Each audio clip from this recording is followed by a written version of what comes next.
You hear me? Okay, they hear me now. All right. Okay, what a mess. I was just saying I've been having a lot of trouble with my microphones.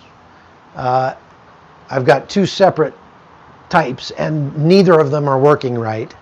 And I'm going to have to deal with that when I get home. I just haven't had time to do it. I've been running pretty hard. So, um, all right. Sorry about that. Good grief.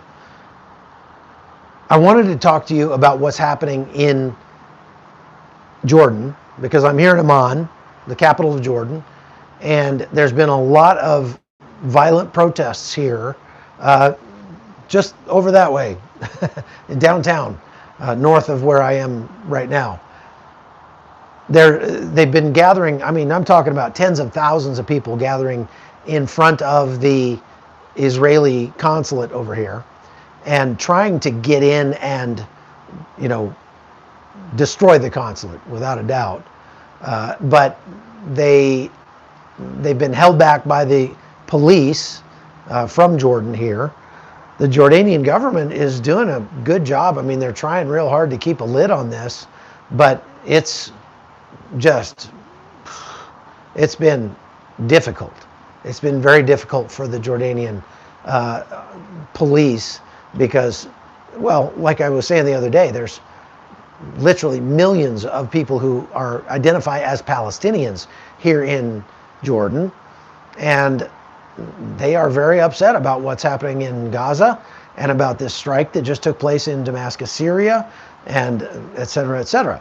So, of course, the Iranians are very happy about the protests. They've been whipping up protests in Tehran as well.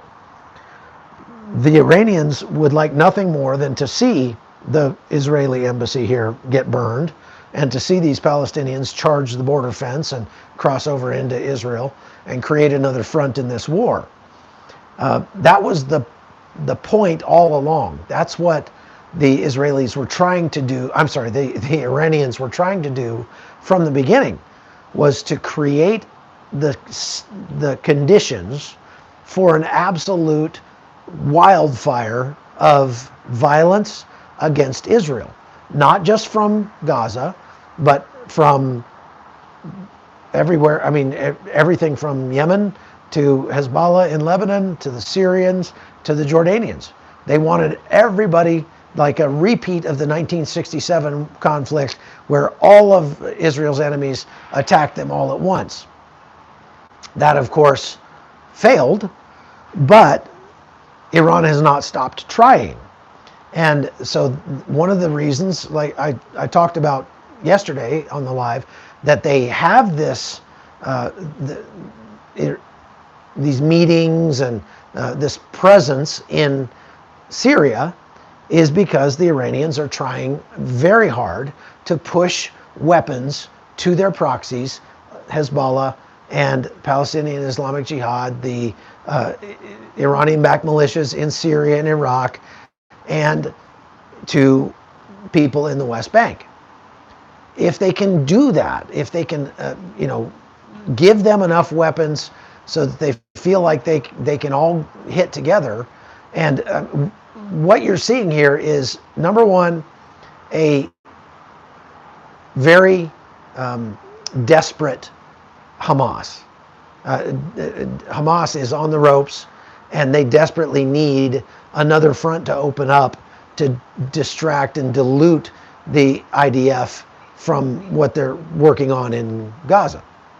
But number two, what you're seeing is the IDF and the Iranians trying to shape the battlefield for what's to come. And what's to come is likely another front to this war in Lebanon. So what you're seeing today is both, like I say, both Iran and the IDF creating the conditions for the next battle. So when the IDF strikes the consulate in Damascus, Syria, that's an attempt to shape the battlefield for the battle that's to come, most likely in Lebanon. When the Iranians keep pushing weapons into Jordan, into Syria, into Iraq, well, that's exactly what they're trying to do as well. They're trying to shape the battlefield. So this is, I'm kind of at a loss for words, because what's going to happen here is, I think I'm going to have to come back here pretty soon. There is a very good chance that there's going to be another front in this war that opens up in very short order. So yes, we do need to pray. We definitely need to pray, without a doubt, and pray against the plans of evil men in Syria and in Lebanon, in Iraq, even here in Jordan.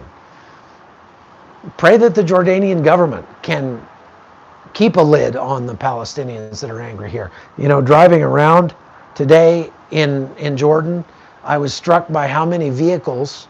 You've probably seen this in other places, where people will put a sticker on the back of their vehicle with their hero. It might be Albert Einstein. It might be, I don't know, Donald Trump, something like that. Their image on the back of their car. I've seen Che Guevara a lot of places. One of the things I'm seeing a lot here in Jordan, take a guess. I want you to guess the image that I'm seeing on the backs of people's vehicles all across Jordan today. The guy that came and got my rental car had a sticker on the back of his car with this guy's image on it. Who do you think it was? I have a feeling nobody's going to guess it right. But yeah, while you're guessing, go hit the like button as well. Okay, who do you think it was? Sinwar? No, it wasn't Sinwar. Hitler? No, it wasn't Hitler. Ayatollah? No, it wasn't him, although that's a very good guess.